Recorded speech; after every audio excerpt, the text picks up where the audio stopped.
Hi-ho, Drinkerinos. It is another episode of the Idaho Booze Podcast with me, Steve Kuntz. Today, we are talking Idaho beer. Where are we now?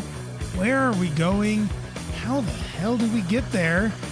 It's been a great decade for Idaho beer. The last year has been pretty rough, so we're going to see what we can do to sort of make things better, where things are already pretty good, and, sort of where we can take things in the future, see what we can do to make the Gem State pop in the beer world. All that plus some other stuff. We're going to talk a lot about Idaho beer today on this solo episode of the Idaho Booze Podcast.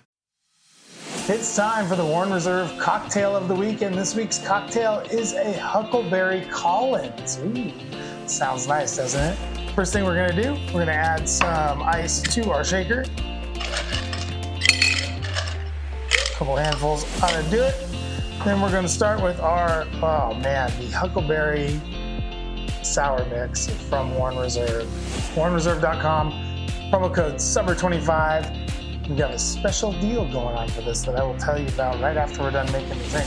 So you're going to go 2.5 ounces of this wonderful Huckleberry Sour Mix. All the flavors of Huckleberry, plus you get a little bit of lemon, a little bit of lime in there. It's a beautiful thing. And we're gonna go, 2.5 ounces of that.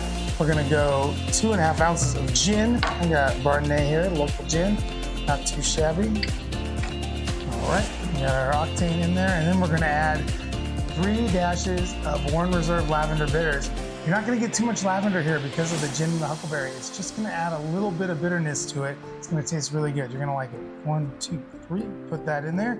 And then we are going to shake this bad boy up. Oh, you know what? I forgot. Simple syrup. 1/2 ounce. Not too much. Just want it to be a little sweet. Just add a little bit of that body to it. Give it a little bit of sugar. Why the hell not? So we're going to shake that up. Shake it until it's cold. A lot of places, what they want you to do is they want to strain this over ice and then add the soda water. We're going to add the soda water first. This is going to incorporate the soda water better into the drink, I promise. And then we're going to strain our cocktail into the glass. The Huckleberry Collins. Let's give it a little sip. Yeah, much better with the soda water in there at the beginning. It incorporates it all into it, makes it nice and bubbly. Really great drink from our friends at Warren Reserve. And speaking of Warren Reserve, going over to WarrenReserve.com, use my promo code SUMMER25. You are going to get a free bottle of lavender or chili lime bitters when you buy 3 of these Huckleberry Sour Mixes.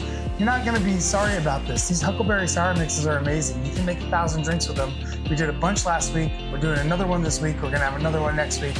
And they're all really tasty drinks. Huckleberry comes through nicely. The sweet and sour of it is really good. You're going to love it. And you get a free bottle of bitters when you purchase it. It's only $29.99. WarrenReserve.com, promo code SUMMER25. This has been the Warren Reserve Cocktail of the Week. Spring is here and summer's right around the corner. Time to step up your cocktail game with Warren Reserve. Their huckleberry syrup is made with real lemon, limes, and wild huckleberries, and it's the perfect upgrade for your margarita, mojito, or even a whiskey sour. And right now, when you buy a 3-bottle pack of huckleberry syrup at WarrenReserve.com, you'll get a free bottle of lavender or chili lime bitters. Just use the promo code SUMMER25 at checkout. That's WarrenReserve.com. Promo code SUMMER25. Cheers. Welcome back to the Idaho Booze Podcast. I'm Steve Kuntz, and we are talking Idaho beer. Oh, yeah. This is something that I love to talk about. I love to talk about it at bars. I love to talk about it with you guys on the chats. And now we're going to do basically the whole show on just the state of Idaho beer and where we're at. So Idaho's craft beer rep around the country, I think, still growing. I think there's a lot of people that are discovering beers when they come here from out of state. Maybe they have friends that move here from out of state. That's the thing I see most often than not, is friends of theirs move here and say, oh my God, you got to try Sockeye. It's so great. Or Mother Earth. So great. So you get that a lot, and that's great. We love that. We love to get a good rep going nationally. But we've had some sort of blips along the way. For one hand, Payette Brewing, at one time one of our biggest brewers in the state, still maybe one of the biggest ones. Well, they almost went out of business. They had to merge with a company from Boulder, Colorado called Upslope. in order just to kind of stay in business. And we talked about all this in earlier episodes, and you can go back and listen to those. But they almost went out of business. They had to merge with Upslope to keep things going. They moved all their brewery stuff, all their brewing, all their packaging and everything out to Colorado. And now they kind of make RTDs here, and they have a tap room, which is nice. And their tap room is great, but that is a blip. Also, for the first time in more than 30 years, more breweries closed than opened here in the Gem State, which is sort of weird. And I know a couple more opened right at the beginning of the year this year to kind of balance that out. But still, fact remains, more closed than open. We'll probably see some more go too. So that's not great. Our biggest breweries here, our biggest selling breweries, which are Sockeye, Mother Earth, Grand Teton, Payette, they don't really distribute out of state all that much. Mother Earth probably has a better footprint. Sockeye has gotten better. They just went back into Washington, Eastern Washington, and they just went back into Montana or Utah. I think they're in Montana too, and Alaska maybe. Payette, I'm not sure where they go. I think they're just going into Utah. Maybe they went into Colorado as part of the Upslope deal. But I know actually that part of that deal with Upslope was more distribution. So we'll see what happens with Payette. Mother Earth, they already had a pretty big footprint. They know that California, Oregon, Washington, Arizona, Nevada, I think, and maybe they might be out in Wyoming and maybe in the Midwest a little bit. But still, you don't have a lot of breweries that are out there kind of making names for themselves in East Coast states or Midwestern states. So like when I was at Epic, one of the first things we did was we went to Ohio and Pennsylvania, New Jersey. We went to all these states that were like big East Coast states where lots of people lived so that we could offset us not being able to sell any kegs in Utah. Now, how's that any different than here? I mean, Sockeye, Mother Earth, Grand Teton, Payette, they can all sell kegs here. Sure. But there's only like, 1.5 million people in Idaho. You get that in a neighborhood of like, if you're in like half of a neighborhood in Philadelphia, you're at like 1.5 million. I mean, the whole city's got like 7 or 8 million people. So you could do some real damage by exporting out to other places and other states. I mean, that's what we did when we were when I was at Epic. Man, I would go to North Carolina, Charlotte, North Carolina. We would have little backyard beer fests where you'd get like 50, 60,000 people, and it was giant. I mean, we'd kick like 4 or 5 kegs. In Utah, we couldn't kick 4 or 5 kegs ever because we couldn't make them. But even if we could, you're not kicking 4 or 5 kegs at any event. Even here, Idaho Falls is coming up. Mountain Brewers coming up. They're not going to kick 4 or 5 kegs. You're not going to kick 4 or 5 kegs at your booth. And that's, I think, the biggest brew fest in Idaho. So you got to look at that. You got to look at big picture when you're a brewery. You got to look at how you're going to make money. And the way you make money is by selling more beer. And the way you sell more beer is you find more people. And no one's doing that right now. Alcohol sales are down across the board. We know that. But people still love to eat out. They still love to go out. I see it every day. I just saw, God damn it, a big line of people at Chili's on Eagle Road. What can we do, Idaho breweries? What can we do to harness this? A lot of our biggest breweries only have tap rooms. Mother Earth doesn't have a restaurant. Payette doesn't have a restaurant. And Grand Teton doesn't have a restaurant. Why don't you have restaurants? Restaurants are where people want to go.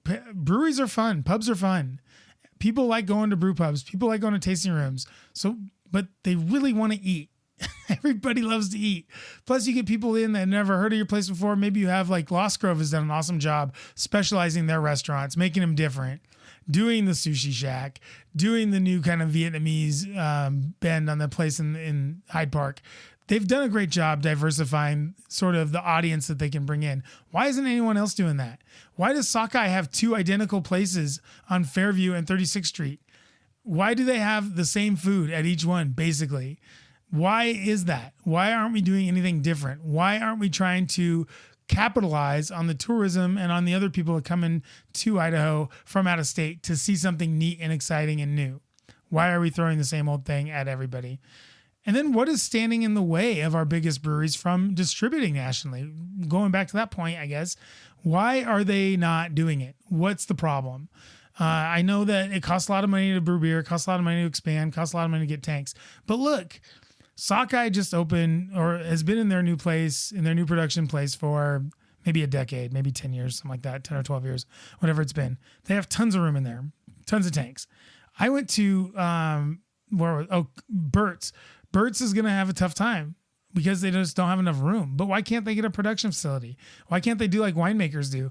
Why our wine community goes out and they make their tap room or their tasting rooms and their little, like, maybe they have charcuterie boards and some have restaurants, but then they also have a production facility off-site somewhere where they get all the work done and they do all the main work. And that's something that breweries, I don't think, capitalize on here. Grand Teton has an amazing production facility in Victor. It's huge. They have tons of tanks. Why not open a restaurant to counteract that, to serve some of your beer? Why not get out and do some more national distribution with all that space? I see all the time breweries renting out space to other breweries to, like, co-brew or whatever. But why not look nationally and start to look at some places that are kind of maybe down in the craft beer movement, maybe places that are sick of their, maybe other places that don't make good craft beer. I mean, who knows? How many craft breweries are there in North Dakota? You know what I mean? Drecker? Is that the only one? So I don't know what's going on with that. I don't know why we can't do these things. And the other thing, probably the biggest thing, and the thing that really makes me the most, I'm not mad about it, because Bodhisattva is a great beer. I love Georgetown. They're from Seattle. I like them. I like the beer. I like the brewery. I hate that Bodhisattva is the number one IPA in Idaho for all intents and purposes. You go up, this is the one, I think I told this story. We were going up to McCall for a wedding, and we went to the Albertsons there. There's only one. And we went back to the beer section to find some beer for all the parties we were doing with the wedding. And Bodhisattva had two whole, not racks, whole rows from left to right. All Bodhisattva 6-packs, all full. And by the end of the weekend, guess what? They were all empty. It wasn't Buku. It wasn't Dagger. It wasn't Hip Check. It wasn't any of those. It was Bodhisattva. So what is happening with Bodhisattva? What can we do about it? I will get to that in just a little bit. Actually, I have a big old rant on that all by itself that I'll get to. And moving on, kind of in the state of Idaho beer thing, what is Idaho, other than agriculture, right? Big agriculture state. We are number one in the U.S. right now, it looks like, in hop growing, number one or number two, depending on how you look at it. Yet, we're overlooked in beer conversations, and specifically hoppy beer conversations. So I'm going to get back to that. So let's put a pin in IPA. Let's put a pin in Bodhisattva. And then we're going to look at, coming up in the show, we're going to look at simple things that can be done now and in the future, and some bigger picture things that we can do further on down the line to maybe make sure that some of these things don't crop up and bite us in the butt as a beer community. Because I know everyone out there does love beer. I know you all love Idaho beer. We all love our little haunts. We all love our little pubs. And we all love, our little guys that can. But what can we do to make them better? How can we push the envelope?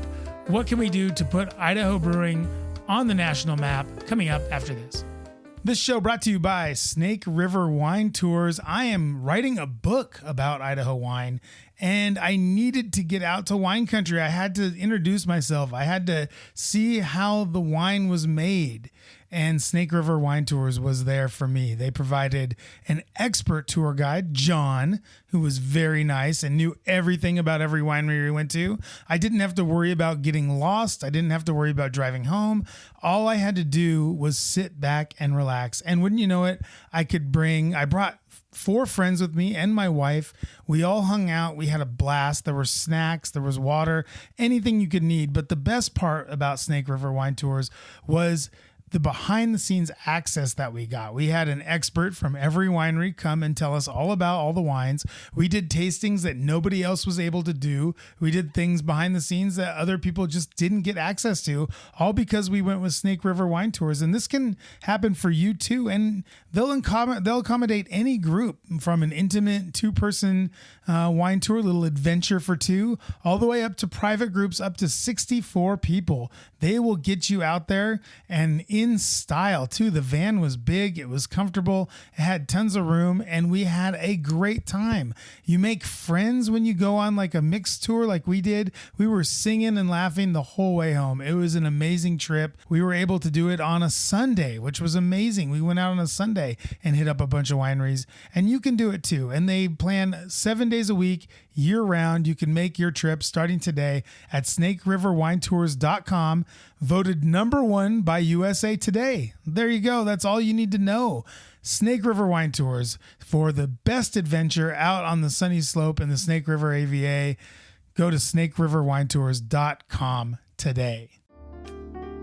Welcome back to the Idaho Booze Podcast. I'm Steve Kuntz, and we are talking Idaho beer. Where are we going? How do we get there? What comes next? What was the original thing I had? It was really good. Where are we now? Where are we going? How the hell do we get there?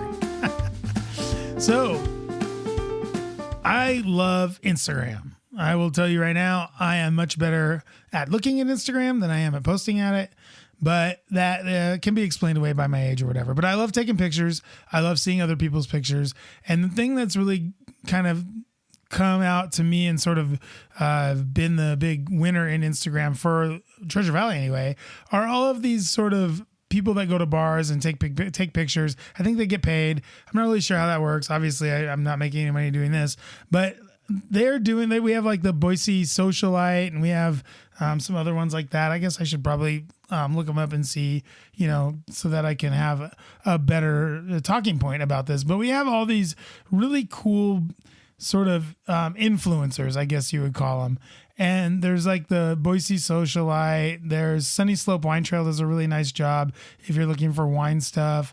There's just all these ones that you can get on and you can find. And I love them all. I think they're great. I've reached out to a number of them to have them on the show because I think it'd be really fun to talk to them all about. There's one in Meridian, I think. I think one of them is the wife or fiance of our friend Adam from Alliteration. She's really good. Old Speak has done a great job. Ruckus has done a great job on there. So, Brownbeard, Bryce, awesome job on Instagram, doing a great job repping his brand on there. But this is kind of what I want to talk about. All these taproom launches that have popped up recently, they just look like they're kind of like just on there for Instagram. Old Speak, probably the best example. So you have Old Speak, and it's awesome. I went there. It's really cool. Everyone should go check it out. It's a book beer bar. And the inside is immaculate. Everything's really nice. The books are all set up in a way that you can kind of check them out without having to. I mean, you should buy them, but you don't have to. You can look at them, and they're cool with that. You can sit down. There's plenty of little squishy chairs and stuff to sit down in. And it's really, really nice. They did a great job. But to me, it doesn't read as a craft beer bar in that it's not a bar. It's basically a bookstore, and it's got a bar in it, and but it's missing a couple of things that you need kind of to be a bar, in that it has like 4 or 5 seats at the bar that you can sit at. It doesn't have enough room for people to kind of congregate. It doesn't have enough room to park, really. I mean, there's like 6 parking spaces, and then you have to find street parking around Garden City. The beers on tap are all really great, but nobody knows what they are. You go in there and you almost always, I think when I was there, 3 or 4 people that were there besides me got little samplers of everything, because nobody ever heard of Alliteration Ales. Nobody ever had it. So this whole thing was set up as a really cool, like Instagram grand opening, and it was really neat. And everybody that goes there has a good time. I haven't heard any bad about it. The beers are good too, by the way. The beers are good. So the problem I guess I have is that people that go there for the first time don't know about the beers that are there. So they probably are apprehensive about going in the first place if they're beer people. If they're book people, they might be apprehensive about going in there because it's a bar. So you have sort of a snake eating its own tail here, because the book bar wants to be a good book bar, but book people don't really want to be in a bar, and beer people don't really want to be at a library. So what do? I don't know. I don't know the answer to that. I just know that's the inherent problem with Old Speak, and I'd love for them to come on. I think the girl who runs it said she'd come on at some point. So we'd love to have her on. We'd love to have Adam on again. And we'd love to get them talking about what's going on and all that stuff. They're really cool. I can't wait to get my book in there. It'll be really neat. I love the fact that it's here. I just don't know who else wants to go there. And I'm sure they're doing fine, by the way. This is just me talking out loud on stuff that I think is kind of important. You know what I mean? So also Brownbeard, Bryce does an awesome job of getting live music in there. I think they just had their Brownbeard blues. I forget what it was. Brewgrass, or that's coming up. So Brewgrass Festival. So that's cool. They do a lot of cool stuff. That Golden Coin thing was really popular by all, as far as I know. I don't know how it did. Bryce, you can email me and let me know how it went. I'm sure it was fine.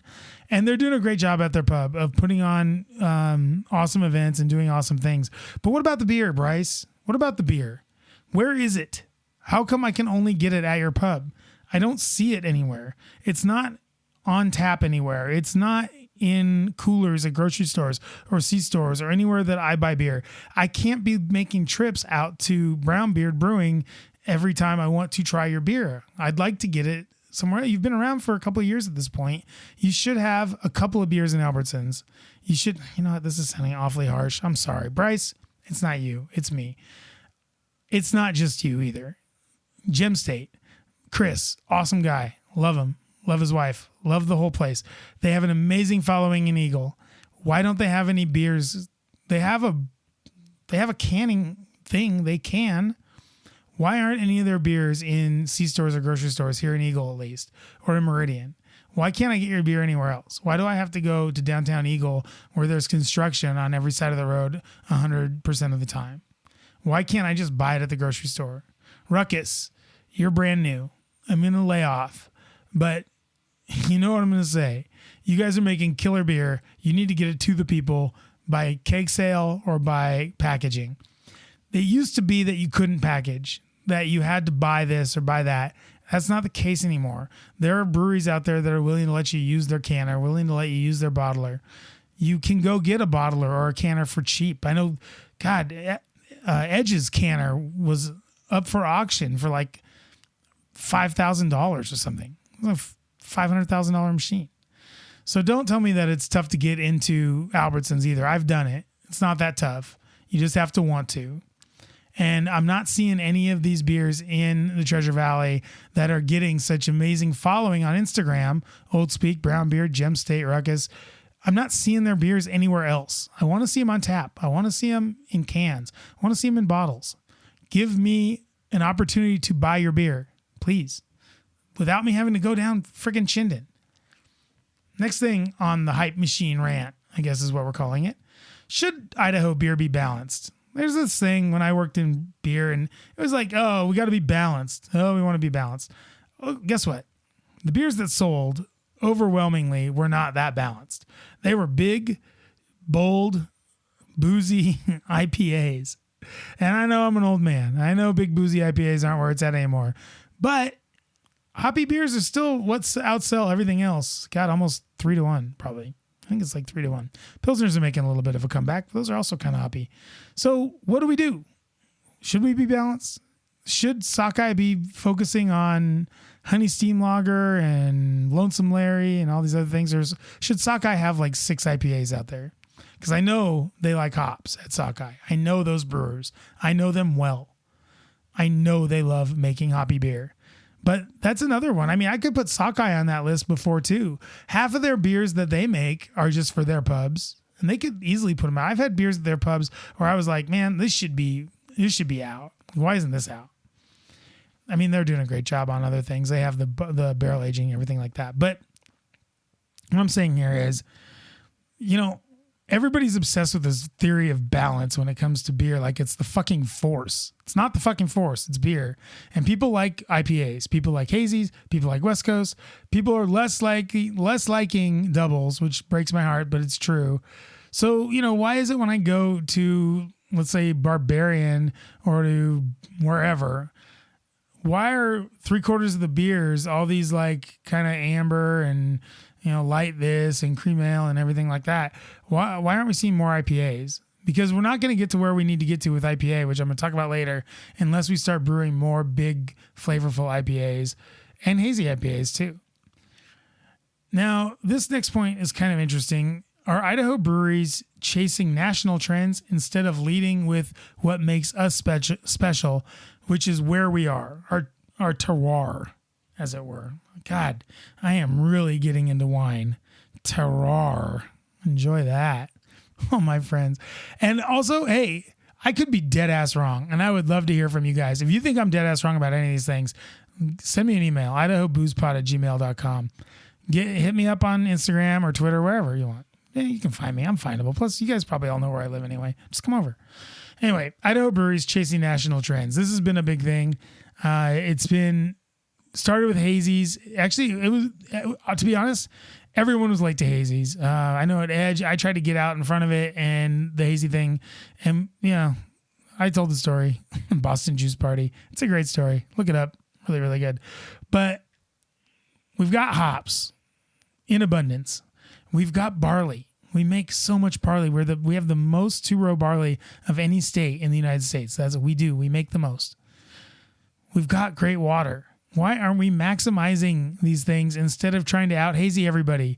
Why do we have so many 16-ounce cans with hazy IPA and Pilsner in them and not any with just West Coast IPA or double IPA or things that we should be doing well? Why aren't tap rooms just IPA? I mean, in the wine world, we have wineries that only make bubbles. We have one winery here that only makes champagne.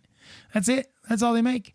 We have other wineries that only do 2 or 3 different types of wine. They're not trying to do everything. They're just trying to do the 2 or 3 that they know they can do the best. So why don't we have that with IPA here in Idaho? Why is everyone trying to outdo everyone else with all these trends? Just make something good. And that sometimes is going to be hops. And it's going to be, maybe you make the best Dortmunder on the planet. Make it. This is how breweries become popular.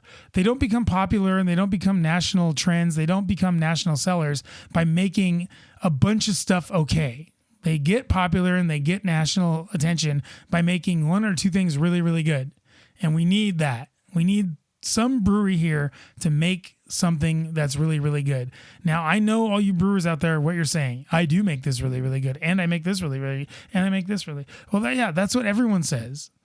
But if you're not on the national stage with something, then it's not really, really good. It's really, really fine. It's really, really okay. And I'm not coming down on anybody in particular. I'm just saying that when you're a brewery and you make a bunch of different things, we're only looking for one thing to get out of Boise or out of Coeur d'Alene or out of Sun Valley or wherever.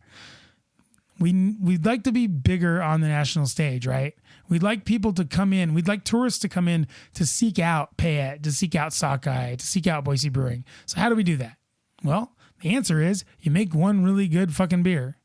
And then everyone starts to gravitate towards that one beer. And then they find the rest of your catalog. We tried to do it at Edge with Obligatory. Obligatory was a really good beer. It worked. Worked while I was there.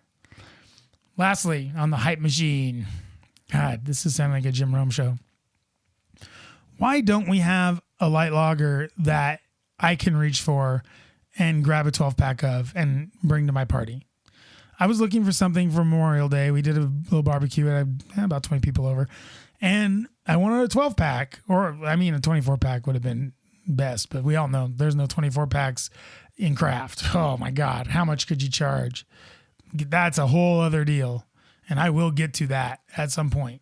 So I was looking for a 12-pack. I wanted craft. I wanted local. I was thinking, it's been okay. It hasn't been great. But I'll get the old Boise lager. Maybe get that. It'll be nice and light. Or I was thinking maybe Burt's Pilsner, something like that. I wanted something light and flavorful, something that I could drink all day where I wouldn't get drunk because I had a lot of cooking to do. And all that I could find at my local store was Tierra Madre for a light lager. Now, Mother Earth, you make a hell of a Mexican lager. Tierra Madre, really, really good. I have it in my fridge. I always do. My kid likes it. I like it. It's a great beer. I did not want a Mexican style lager for my Memorial Day barbecue. It doesn't go with the food I was making. For one, I wasn't making anything very spicy. 2, I already had Modelo's in the cooler, so I didn't want to just do the same thing. And 3, I just want like a nice light craft lager, Pilsner preferably, that I can serve my guests, that I can have myself, so people understand that, it's a Idaho beer. That's kind of my thing. So people know that it's, it's kind of the brand. I'm trying to stay on brand here, people. Trying to stay on brand. Sockeye has a Lonesome Larry 12-pack out there, but I didn't see it. I didn't see a Boise Light 12-pack. I don't know if it exists. If it doesn't, shame on you guys. Get a Boise Light 12-pack out there. People love it. I wanted Bert's Pilsner, but I'm not spending $14 for 4-packs. I'm not going to do it. I'd have to buy what? 3 of them to get to 12? How much is that? $40? No, I'm not doing it. I'm not spending $40 on a 12-pack of Pilsner. It's not happening. It's not going to be enough. And also, that's more than enough. Okay, so why don't we have it in a 12-ounce can, in something, or a 12-ounce bottle, something that we can serve at a barbecue? Old Boise Lager, no longer in the rotation, I don't think. At least that's what Dave Crick said. They weren't going to do it anymore, so that's out. Boise Light, is there a 12-pack out there? I haven't seen it. If it is out there, Colin, guys at Lance, whoever, let me know. I'll promote the hell out of it. Lonesome Larry, fine beer. I didn't notice it at the store that I was at, so maybe it's just me. But also, I like the Italian Pilsner better. Is the Italian Pilsner in a 12-pack? I'll take that. Love that beer. So that's kind of my little rant on those things. We're going to come back and we're going to talk about some positive things right after this. Heading out to the lake is great, and Treasure Valley Chevron is here to make that lake trip even better with a crazy selection of snacks, drinks, and stuff for your long weekend away. Need a lift for the road? With the Treasure Valley's largest assortment of energy drinks, energy shots, coffee, candy, sodas, and more, you can fill yourself up for the long trip along with your car. Looking for something more substantial? TVC has a huge assortment of snacks, chips, and more to munch on during your trek. Hit up Treasure Valley Chevron at I-84 and Gowan Road or Highway 55 at Beacon Light and see why TVC is your best stop for any trip. Welcome back to the Idaho Booze Podcast. I'm Steve Coots, and we are talking about Idaho Beer. It's been a long time coming, Idaho Beer, so here it is. Anyway, last segment, we got into it about kind of the hype and some things that were kind of bugging me and some things that maybe we can look at to address later on. And this segment is going to be about praise, where praise is due. And I'm going to start with our bigger breweries. So I'm going to start with Lost Grove. You guys are making some fucking killer beers. I like the Robot beers. I like the Scorpion beers. I like all those beers. I think they're really good. I'd like to see some more beers of yours out there as well. I really like I love the cream ale or blonde ale. So good. Get that out there more. I'd like to see maybe I do like the herb, whatever that one is, the other IPA you have that isn't First Sight. So they're all great. Your beers are great. In the cans, they're amazing. On tap, I'd like to see a little bit better consistency. But overall, Lost Grove, you're killing it. Plus, your restaurants are both dope. So you know what? I may just edit this whole thing out and not say any of these things about consistency because you guys really are awesome. Maybe I should just keep it. No. Mother Earth. Oh, Mother Earth. God, how I love you. You came into town blazing. You guys were awesome. You had great people. Dan Love, the best. Good beers. Grabbing. Nothing is grabbing the attention of Idaho or national drinkers. Nothing. You make amazing beers. Buku. Fucking fabulous. What else? All of the hazies that you guys put out, the Project X hazies, the Four Seasons beers, the Pilsner, the new Pilsner, amazing. Maybe that was the beer I needed for Memorial Day. Put that in 12 packs. But man, you ask 10 people, what's your favorite Idaho beer? If you hear Mother Earth Buku, I would be surprised. I really would. And it's not your fault. I'm here to tell you, like Good Will Hunting, it's not your fault. This is on us, I guess. Maybe you could do a little bit better marketing. I don't know, because they're really, really good. Now, when a cream soda ale is your best-selling beer, where are you as sort of a national brewer? That's the one thing I would ask, because that is your bestseller. I mean, Cali Cream Ale is your bestseller. So how can people go from Cali Cream to Buku? You know, that's what we need to find out. We got to figure it out. Sockeye. You guys are making some of the best beer you've ever made. But what's the hook? What is the angle?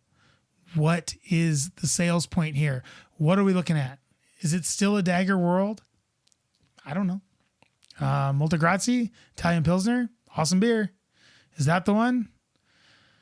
I don't know.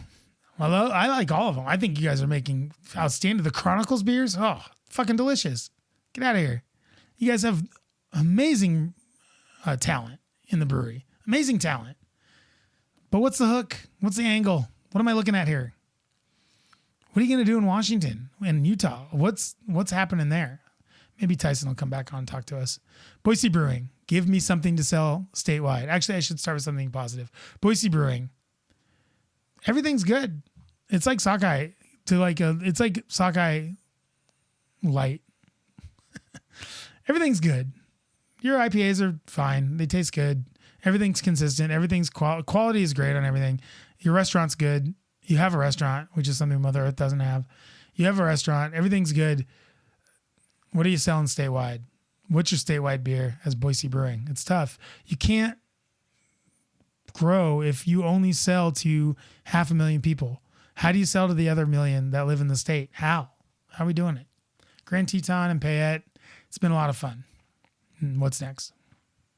I'm going to give a shout out to some lesser known breweries in some small towns here in Idaho that are doing some really amazing things and that I think are maybe underrated, maybe not. I don't really know. I like them. Maybe you do too. So let's start with Loose Screw. You guys are making strides in that new building, but still not on grocery stores, not in the grocery store, not on tap anywhere else. Where are you? You have that big new beautiful facility. You have tanks. You have room. Why aren't you in the grocery stores? Why aren't you on tap at other places? Let's see more of you, Loose Screw. You're looking good. Get out there. Get amongst the people. Side note, why is there still only one brewery in Meridian? What the fuck is going on with Meridian? It's like the second or third biggest city in the state? I think it's the second. Ketchum, Salmon, Pocatello, Twin Falls all have more breweries than Meridian. Post Falls, more breweries than Meridian. What is happening? Why can't we get another brewery in Meridian? Make this make sense to me, people. Make it make sense. Highlander, man, I love me some Highlander. Great beer, great looking cans. Let's start to see some more kegs in the market and some more marketing here in the Boise area, some more events, stuff like that. Get out here. Show us what you're made of, Highlander. Out there in Salmon, just making great beers, looking all handsome. Bear Island. Ooh, Bear Island. This is a scary one. Beth, I love you, but it's time to pick up the pace. You had a little setback. You went and spoke to a group of dudes at the Old State Saloon, and that sucked. And it was I don't know why you did it. People clapped back, and you said you were sorry, and that's great. And you should be, because those guys, that place, the things they do, especially during Gay Pride Month and some other things like that, reprehensible. So I'm glad you guys saw the error in your ways. I'm glad you apologized. Now it's time for you to pick yourselves back up and put some beer in the market. I've seen you guys on tap more and more. So kudos to whoever is selling your beer. I think it's Beth, on tap around town. Kudos to you. You're doing great. But let's get some cans. You guys have the potential. I told you this when you started your brewery. You have the potential to be one of the biggest breweries in the state based solely on your logo. Your logo is genius. The fact that you're all vets, awesome. The fact that you guys work so hard and do so many good things, it's all great. Now let's capitalize on it. Let's get some cans out there. Let's get in the grocery stores. Let's do some good things with your brand. Let's make it bigger. Let's make it badder. Let's get away from this old State Street crap and let's get on to something fun. It's time to buy in, and it's time to get in the grocery stores. It's time to do the right thing and start selling your beer, at least citywide. More people should have your beer, Beth. It's really good. Bear Island, you do a great job. It's time to cash in, time to make some money. Kodo in Twin Falls. Man, I have asked Shane to be on this show probably 3 or 4 times. Have not heard from him. I thought we were friends. He's a buddy of mine when I lived down there. We used to hang out. I'd see him every so often downtown. Nice guy. His brewer, Pierre, awesome brewer. Those beers at Kodo, they're really good. Awesome beers. But it's been almost 7 years to the day that you opened, and I have not seen hide nor hair in the Treasure Valley. It's time to break out of your little Magic Valley area there, Shane. Time to get some beers up here. We'd love to see them. I'd love to see Kodo up here. I'll purchase the shit out of it. I love your guys' beer. I think it's good. So don't make us beg, Shane. Come on. Get some stuff up here. Vantage Point and Outpost Brewing in Coeur d'Alene. You guys are doing great stuff. You're selling to Spokane, which is annoying. we'd love to see you down here in the Treasure Valley. We like more Idaho beer down here in the capital. So come on, Vantage Point, Outpost Brewing, great beers. Stop sending them to fucking Spokane. Send them down here. Get in with a Scout or any of these other little distributors we have and get your butts to the capital already. We'd love to see you. Vantage Point, Outpost Brewing. Those were meant to be shout outs. Some of it got a little negative. Sorry about that. But I'm kind of passionate about this. This is something I've been doing now for 10 years on the statewide scale of Idaho Beer. And it's one of those things where I'm watching it from afar now that I'm not in it anymore. And I see what can be done. And the steps aren't that hard. You know what? I'll make myself available. If you guys want to get consulted individually, come find me. I'll do it. And the fee will be reasonable. So coming up next, we are going to dish out some more local stuff. We're going to go local versus national, see what's going on with distribution, and why is Bodhisattva Idaho's IPA right after this. Patio season is here, and nothing brings down the vibe more than getting that bill at the end of happy hour when you're paying full price for pours. Don't be a sucker. Get a Boise Beer Buddies card. It means never having to pay full price with the summer patio season coming up. You need to save as much money as you can. Go to BoiseBeerBuddies.com, sign up for your Beer Buddies card, and save money at dozens of bars, restaurants, breweries, wineries, cideries, and more for just $20. What's that? You want to buddy up with a friend? Use my promo code BOOZEPOD at checkout and get one for your best buddy for free. That's a BOGO Beer Buddy. Be a buddy and get your Boise Beer Buddies card today. Welcome back to the Idaho Booze Podcast. I'm Steve Koontz, and we are talking Idaho beer. It's a deep dive. I'm all by myself, no guests, so I gotta do something. I gotta talk about something, right? So we're talking Idaho beer, and this segment we're gonna talk about why is it easier to find a Portland beer here than it is a Pocatello one. That's kind of a funny line, but yeah. Grocery store beer sections these days, 75% macro. What are you gonna do? 15% out-of-state craft, 10% local craft. It's not great. It's not great. I remember probably 2015-16 where it was about 60 macro and then a higher bunch of local, and then next was out-of-state. It's switched. A lot of that has to do with macro buying out some of the out-of-state craft. A lot of that has to do with local breweries closing. A lot of that has to do with local breweries not putting out as many different bottles or cans, packaging, stuff like that. Now, what are you going to do? Local breweries, you don't make 24 packs. You're not making 30 packs. You're not making that many 12 packs. So that's kind of on you. I mean, if you're not going to provide the things that Albertsons and Winco and Kroger want, then you're not going to get your stuff in the package. It's just as simple as that.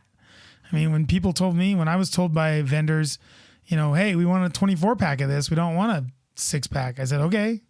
Or when we want a 12 pack.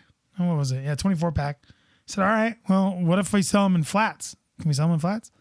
And they said, yeah, we don't care. Just so long as there's 24 of them. Cool. We'll do it. So that's a big thing. Macro, still macroing. The out-of-state craft thing is kind of annoying because it's not, like, a lot of it is really good. Don't get me wrong. There's Firestone Walker and there's Sierra Nevada and there's like kind of those guys. But like, I can't understand why some of the Oregon stuff is still kind of here as opposed to some more local stuff. Like, I don't think that, who are those, the Bubble Stash people, Hop Valley? Is that what it is? I don't think Hop Valley is any better than Burt's, or I don't think it's any better than Payette or any better than Sockeye, or really not any better than Sockeye or Mother Earth. I mean, so why do we have so many fucking Hop Valley 6-packs and 12-packs? Well, it's because they're available.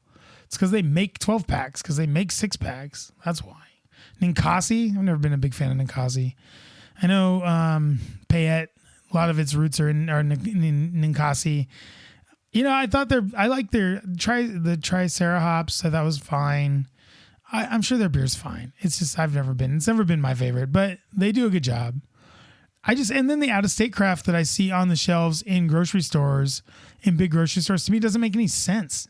I'm looking at these things that are like, okay, this is here, that's here. But like I bought a Firestone Walker 12 pack IPA mixed 12 pack, right? And it was old. It wasn't old like bad, but it was in there for a while. It was in the cooler, and the handle on the 12 pack was starting to give. And that's how you know they've been in there a while, because the condensation, everything has kind of gotten into the cardboard. And why the fuck? That shouldn't be sitting around. If you have Hop Valley Bubble Stash 6-packs going one after another, okay, I can understand that. But come on, Firestone Walker 12-pack IPA, that's pretty good. And it was a pretty good price. So I don't get the out-of-state craft. I don't get how they make the decisions to bring what they bring in. I mean, maybe one time we'll blow it out and do like a whole show on this, but I would love to have someone from Albertsons or Winco or Kroger on to discuss this stuff, because I don't get it. I don't get why you choose the out-of-state craft you do, why Crux is gone, why I don't see more Breakside. I don't get it. So we'll get into that. Why is Sam Adams still a thing? Stuff like that. Do locals even drink? This is a question. This question sucks. Do locals even drink local beer? Or do they just say they do? Oh my God. I can tell you so many times that where me and my other local brewer reps would sit around and have this conversation. And this conversation sucks, because it is 100% true. Everybody says they drink local. 45% of them are lying. It's just the way it is. It's the way it is. I mean, I drink local. What do I have in my fridge right now? I got Tierra Madre in there. I told you I got that Firestone IPA 12-pack. Before that was a Fremont 24-pack IPA. So, I'm full of shit too. So how do we get locals to drink local beer? That is a big one. We'll get to that in a little bit. Taproom only model. Oh man, Mother Earth, talking to you. Does it help or hurt Idaho brewers to have just taproom only with a food truck or whatever? Are food trucks still a thing? Do people still like food trucks? I like them okay. They're fine. But I don't know if they're still a thing. So, and this will get to something I actually just want to get to here in a little bit too. So we'll put a pin in that one. But let's say that the taproom only model, it could work except for the only part. Like, tap rooms are great. Like, if you have a tap room downtown and you have a restaurant somewhere else or whatever, I think that's probably the best way to do it. I don't know about the tap room only model. Idaho Beer doesn't know what it wants to be yet. That is not necessarily true. I like that IPAs, kind of the main thing for everybody. We keep everything pretty Northwest style. There are some, some fun stuff here and there. I think Barbarian does a nice job of diversifying. I think that Mother Earth does a really nice job with what they brew. I really like all of Sockeye stuff. Like, as I've said, some of the smaller breweries, Ruckus does a nice job. I think that if you stay true to yourself, then that's Idaho Beer, right? That's kind of what I think what I argued about in my book was that if an Idaho brewery is never going to be like, it's not going to be like Portland, where everything is pale ale and IPA and whatever, because we're not Oregon. Thank God. We are Idaho, and everybody is an individual, and everybody does their own thing, and everybody wants to make what they want to make. And I've always prescribed the notion that we make what we want to drink, and then we share the rest with you. That's how it works in beer. That's how it works in whiskey. That's how it works in wine, because that way, you're making at least one person likes. You make something that you like, that you like it. And if you like it, other people must like it too, right? I think that's a pretty good consensus for what Idaho brewing is all about. And I see it. I do. So like, if I go to Ruckus and have the beers that they got there, I know that those are beers that they're passionate about. You know why? Because I can taste them. Loose Screw, they're doing beers that they really love to do. And some of their table beers, some of the low ABV stuff, really, really good stuff. And they do it because they like to drink 2 or 3 beers at a time that are going to be flavorful and that are going to go good with food and all that other stuff. Love it. Burt's, they're doing a lot of their Pilsners, a lot of their lagers. They're doing a lot of that stuff because that's what they like. They come from California. They want something light for these days like today where it's 87 degrees and hot outside. And they want something that people can drink 3 or 4 of over the course of an hour or two and not get hammered. Love it. I think as an Idaho beer community, they are, I'm not really in it, they are doing the beers that they are most passionate about, and that should be the Idaho beer being what it wants to be. We don't need to follow anyone else's footsteps. We're Idaho. Do what we want. So comparing Idaho wine to Idaho beer is sort of fun.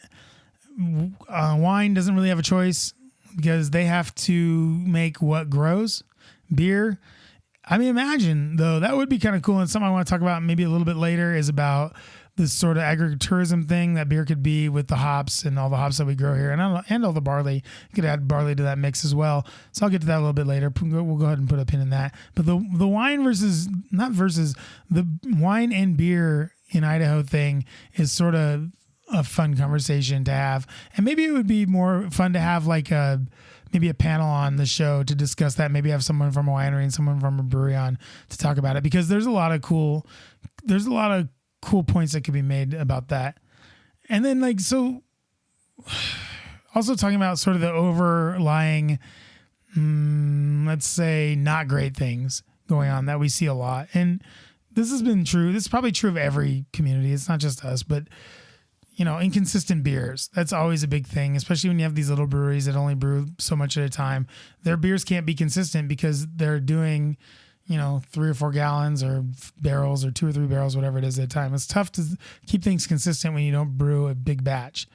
And you can write it off as being like a separate beer or whatever. I know a lot of places have done that before, but the thing with me with consistency isn't really about how a beer tastes from beer to beer, but more about how each beer tastes kind of cohesively, and that we're not getting off flavors, that we're not getting bad fermentation, that we're not getting bad hops, wet, kind of gross hops in there that kind of taste muddy. That's what it's more about for me. I don't really care about, if just pick a random little brewery, Bear Island. If Bear Island wants to change their Pilsner from one batch to the next, that's great. I'm all for it. But if it has diacetyl in it each time, that to me is the inconsistent part. Breweries relying on vibes, not quality. I talked about this a little bit before. I don't think that they're doing that on purpose. I think you're getting that as sort of a maybe like it's just happening sometimes. I can't even really tell you one that I've been to that's been like that because, like I said, Old Speak, there's an issue there with the two sort of versions of the people that they want in there kind of coinciding with each other. Sure. But the beer is good. It's quality. I mean, he's doing a good job. Adam does a nice job with it. Brown Beard, same thing. The place is built to have live music and to have people in and to be good vibes. But the beer is also pretty decent. I mean, he does a good job there. And then the last point here that we always talk about too is just because it's brewed local doesn't mean it's good. This is 100% true. And this goes for everything actually too. Like whenever I go to the farmer's market and we taste stuff and I don't like it, I'm not buying it just because it's local. Sorry. Like if I can find it better and it comes from somewhere else, I'm going to probably buy it. I'm not going to get it just because it's local. Meat was the biggest sort of thing for me with this. And now that I've gotten to know more about that and know which sort of ranchers do the best work, now I know how to kind of circumvent that. But meat, I mean, you go to the farmer's market, there's a couple different meat places. Some are good, some aren't. Beer's the same. Some good, some not. All right. So let's get to it. This could be its own segment, but fuck it. Let's just do it here. Let's talk about IPA. So Bodhisattva has pretty much taken over as Idaho's IPA. We talked about this a little bit earlier. Dagger, Buku, whatever pay it's got out these days. First Sight, what's the Boise? Hip Check. They're fine. I actually love Buku and Dagger. Those are great. But here's the thing. You don't see them on tap. You don't see them in the grocery stores as much as Bodhisattva. Why? Why is that? Why is Georgetown Brewing all the way out in Seattle beating the shit out of our brewers here with IPA? Now, the first part is ding, ding, ding, ding, ding. Do locals even drink local beer? Or just say they do? That's the first thing. No.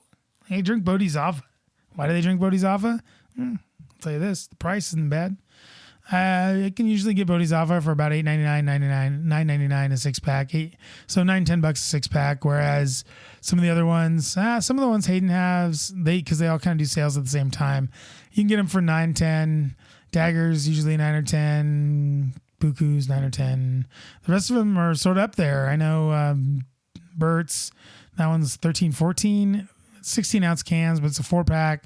So I don't really know. I'm not a mathematician, so I don't know how that works out for me. So price, I think Bodhi, I think their keg prices might be a little lower as well. That is scale. It's the, scale. They brew a lot of beer at Georgetown. They can afford to knock down keg prices a little bit. Maybe Boise Brewing can't. Maybe Payette can't. Maybe Sockeye can't. Maybe Grand Teton can't. Maybe they can't. I don't know. When I was doing keg prices, I knew what my margins were. I would look at what everyone else was selling theirs at and go with that a little bit, because I knew that then that could not be a reason for people to not buy my product. And I think right now with Bodhisattva, it might be too late, honestly, because it's so dug in. But you have to look at that. If you're Mother Earth or Sockeye or Payette, Grand Teton, any of these other bigger Idaho breweries, Boise Brewing, is your price, are you competitive in pricing? Availability, there's Bodhi everywhere. Like I said, that my story about McCall, with it all over the whole store, in the whole store, basically. It's everywhere. Do they make enough Buku? Do they make enough Dagger? Can you keep up with Georgetown in terms of production? Probably not, but you have to. So what do you do? How do you make it more available? Do you knock out a couple brands so you can make more Dagger, more Buku, so you can sell more? I don't know. I don't know the answer to that. Public opinion, probably the biggest thing, what we talked about earlier. Buku and Dagger are great. Dagger, some people think it's too bitter. I think it's awesome. Buku, maybe some people just haven't found it, because they look at it and they're like, oh, the cream ale people. I don't know if that's what I want to try. I don't know. I don't know why Buku. I'm sure Buku does great, by the way. I'm sure Dagger does great. Hip Check. Why don't people drink Hip Check?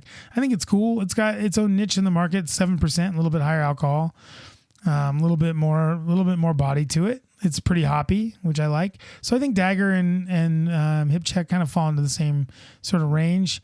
And then Buku kind of does its own thing out there. I'm not really sure Grand Teton has anything out right now that's been really great as IPAs go. The stuff I've had from them has been pretty inconsistent, to say the least. So I'm not sure what is going on with the rest of public opinion as it pertains to Bodhisattva versus Buku or Dagger Falls. I think Bodhisattva is great. I think Buku is great. I think Dagger is great. I think Hip Check is pretty good. I like First Sight okay. But how do Sockeye? So let's lose some of the other ones. Let's kind of throw off everyone else to the side. Let's talk about Sockeye and Mother Earth. How does Sockeye and Mother Earth combat all these things? Well, I mean, the most simple way, and people are going to hate it, but don't be in the same distributor house as Georgetown. I mean, Hayden pretty much has a monopoly at this point on beer and wine and booze at some point. They have all the best-selling beers and wines in the state. And Hayden will tell you it's because they worked hard and got all these breweries that were really good. And I'll tell you, they're right. They did do that. But that doesn't mean that Sockeye and Mother Earth have to stay in Hayden. Now look, Payette left Hayden, and it wasn't good. So if I'm Mother Earth and Sockeye, I'm probably not leaving Hayden. But you want to sell more beer than Georgetown. You want to start taking tap handles away from Georgetown, Mother Earth and Sockeye. You can't be in the same distributor house as Georgetown, because they're not going to battle against each other within Hayden. Hayden does the best job of anyone I've ever seen in this market in making sure they don't cannibalize their own handles. So you have to make sure that Hayden can sell your taps alongside Bodhisattva. How does that work when most restaurants only have 6 or 7 taps and they only want to do one normal IPA, quote unquote, and then one hazy IPA? I don't know. There's something there. There's a disconnect there. And I don't know what the answer is, but I do know that it's a problem. And Hayden does an awesome job. You're not going to hear anything bad about Hayden on this podcast. I don't need that. First of all, everyone that works there has a cult-like personality when it comes to Hayden, which I totally understand, because it does seem like an awesome place to work. But the other thing is, you have these two guys, Sockeye and Mother Earth, who are competing with each other, they think, to be the biggest IPA in town, but really they're competing with Georgetown and Bodhisattva. And how do you do it when you're all in the same house? We'll be right back with some solutions and some forward thinking right after this. Spring is here and summer's right around the corner. Time to step up your cocktail game with Warren Reserve. Their huckleberry syrup is made with real lemon, limes, and wild huckleberries, and it's the perfect upgrade for your margarita, mojito, or even a whiskey sour. And right now, when you buy a 3-bottle pack of huckleberry syrup at warrenreserve.com, you'll get a free bottle of lavender or chili lime bitters. Just use the promo code SUMMER25 at checkout. That's warrenreserve.com. Promo code SUMMER25. Cheers. Welcome back to the Idaho Booze Podcast. We are talking Idaho beer on the show today. And if you have something to add to the conversation, I'd love to hear it. Get a hold of me on socials. You can email me, idahoboozepod@gmail.com. I'm on X. I'm on Facebook. I'm on Instagram. I'm on TikTok. I'm on pretty much all the places that you can be on. So hit me up if you got something to say. I know I'm throwing a lot of opinions at you today, and it's because it's kind of been like in there just building, and I just haven't had a chance to do the show. I've been doing some other stuff, and today it's a beautiful day outside. I got thinking about Idaho beer, and I just started coming up with stuff. What can I tell you? That's kind of the way it works over here at the studio. So let's talk solutions. I don't know if there's really big problems, to tell you the truth. This is more like, let's look forward and see what we can do to make things easier and better for Idaho beer. In the aggregate, more small breweries popping up in smaller towns in Idaho. It's awesome. That's what we need. We need, I know some of them closed too, which sucks, but Dandelion Brewing in Melba, that's a great example. Those guys do a fantastic job. From all I've heard, their beer is awesome. Their place is really fun. It's different. It's weird. It's in Melba.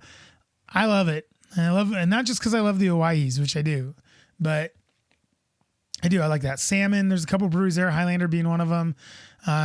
Really nice. St. Anthony Brewing, I think is what it's called. Or maybe it's in St. Anthony and it's called something else.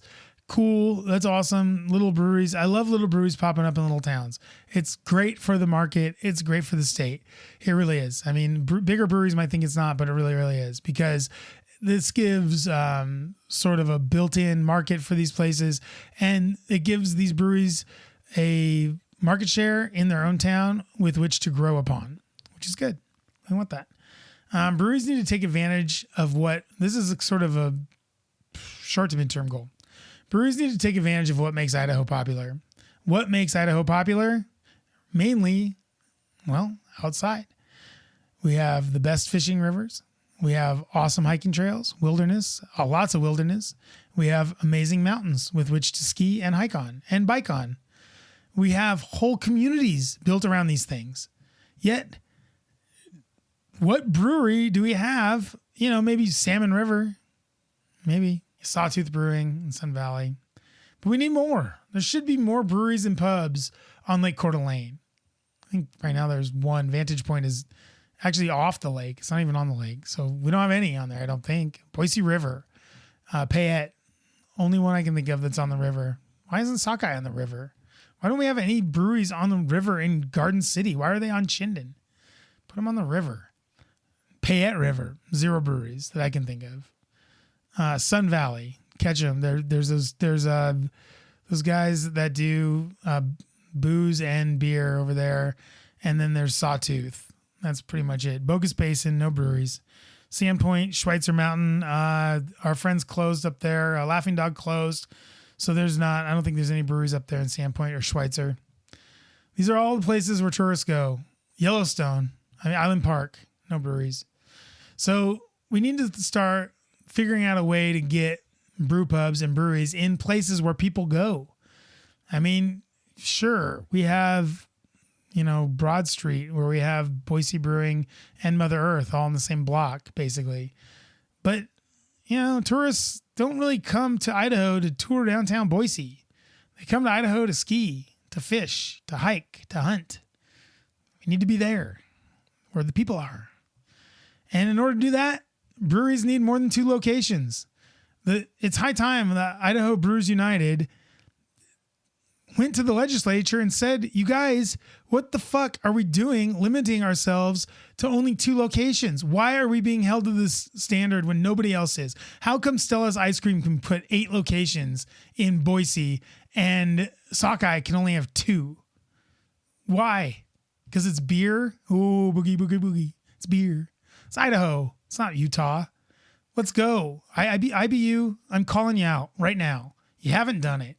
And it's something I talked to the former president about, and it's something I'd be happy to talk to the current president about.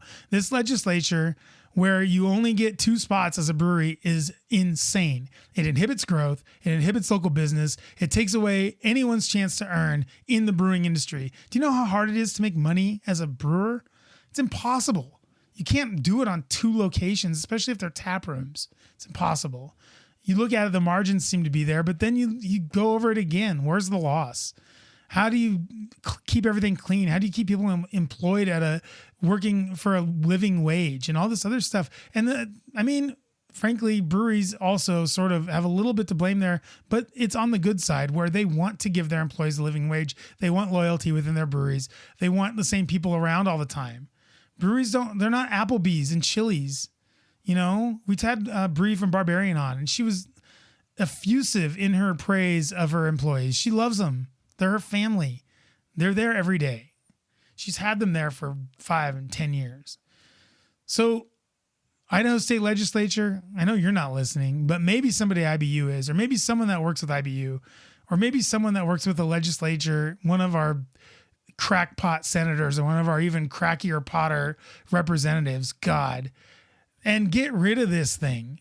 2 is not enough. And there should be no cap, actually. To quote the kids, no cap. Why? Why can breweries only have 2 spots? It doesn't make any sense. Why? I mean, this is along the same idiotic lines as why we don't have legalized weed. Why do breweries only have 2? It doesn't make sense. So IBU, legislature, work together, get this thing figured out, because it's just not going to work. It can't work. Why do we can have more people come from out of state? Now they can get distributing licenses. Why are you doing more for out of state breweries than for local breweries? I don't get that either.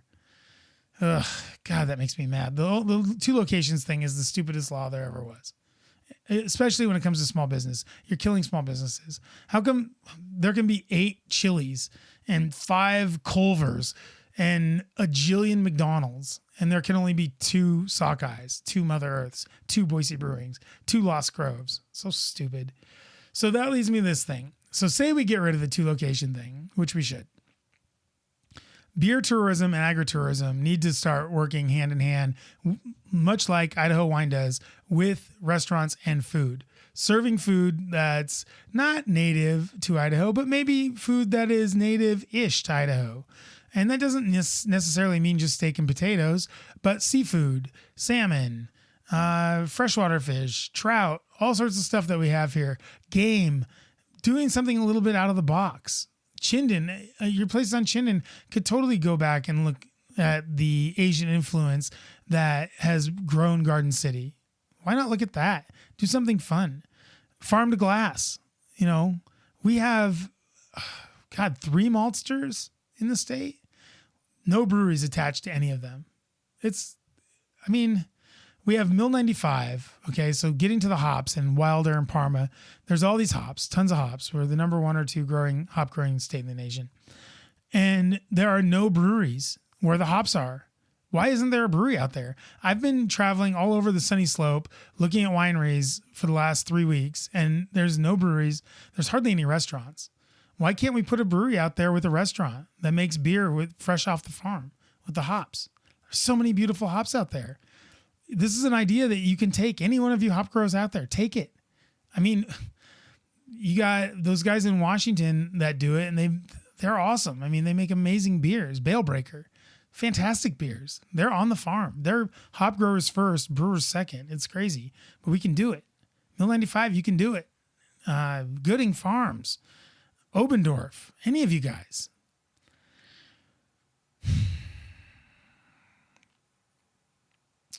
This gets into the IPA thing a little bit. I already talked about that, so I'm not going to get back into it. But, just because we've got these world-class hops here in the state, well, should it mean that we should have world-class IPAs? Probably, right? If we had a couple of breweries that were out there in the hop fields making really super fresh IPAs, and giving that sort of agritourism feeling or vibe, then I think we could attract maybe better brewers, better breweries, stuff like that to come out here and help us out and put up a couple places that are sort of iconic for tourism and for building a better base for our brewing community. Idaho Beer should stand for traditional beers done right in the way that the brewers want to do them, with fresh ingredients, clean tastes, clean flavors, and they should be fun to visit. We don't need to be copying anybody. We don't need to be the next Bend or the next Portland or whatever the fuck else. We need to be the first Idaho, the first Island Park, the first Coeur d'Alene, the first Boise, the first Sun Valley in terms of how we kind of build our breweries. Now, I'll tell you this. The best example of this is Sawtooth Brewing and Paul. What he has done out there with his brewery in association with the resort out there and everything else is exactly what I'm talking about. Maybe you should call him up, get him to consult. IBU, you should be using him as a guide. He does a great job with them out there, and we need more of that. No breweries in Island Park. I mean, come on. Nothing on the Boise River except for Payette, which doesn't even brew beer anymore. We're gonna come back. I'm gonna wrap things up. We're gonna maybe look. We'll wrap it up right after this. This show brought to you by Snake River Wine Tours. I am writing a book about Idaho wine, and I needed to get out to wine country. I had to introduce myself. I had to see how the wine was made. And Snake River Wine Tours was there for me. They provided an expert tour guide, John, who was very nice and knew everything about every winery we went to. I didn't have to worry about getting lost. I didn't have to worry about driving home.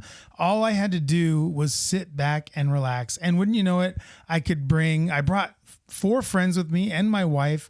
We all hung out. We had a blast. There were snacks, there was water, anything you could need. But the best part about Snake River Wine Tours was the behind the scenes access that we got. We had an expert from every winery come and tell us all about all the wines. We did tastings that nobody else was able to do. We did things behind the scenes that other people just didn't get access to, all because we went with Snake River Wine Tours. And this can happen for you too. And they'll accommodate any group, from an intimate 2-person wine tour, little adventure for 2, all the way up to private groups up to 64 people. They will get you out there and in style too. The van was big, it was comfortable, it had tons of room, and we had a great time.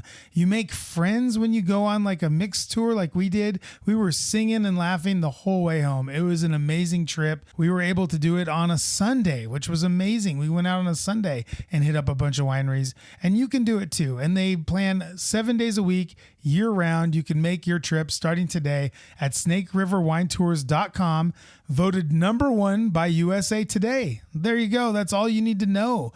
Snake River Wine Tours for the best adventure out on the sunny slope in the Snake River AVA. Go to snakeriverwinetours.com today. Welcome back to the Idaho Booze Podcast. We're wrapping things up. I want to say thank you so much to Warren Reserve for sponsoring the show. Treasure Valley Chevron, Snake River Wine Tours. Thank you guys all so very much. And Boise Beer Buddies, thank you also for sponsoring the show. Really appreciate you guys. And really appreciate all you people out there listening too. Thank you so much for listening to the show, taking the time to listen, and then emailing in or texting in or whatever your comments. Love to hear them. IdahoBoozePod@gmail.com. Also on Twitter and Facebook. You can find me on just about all the social medias. YouTube, man, if you're looking for a new way to listen to the podcast, YouTube, it's pretty good. You get a couple ads here and there, but it's a nice way to listen to it. And when I do videos, I'm doing videos on a couple of things today. Those will be on YouTube. You can check those out on YouTube and on TikTok. Idaho Booze Pod on TikTok. You can find us there.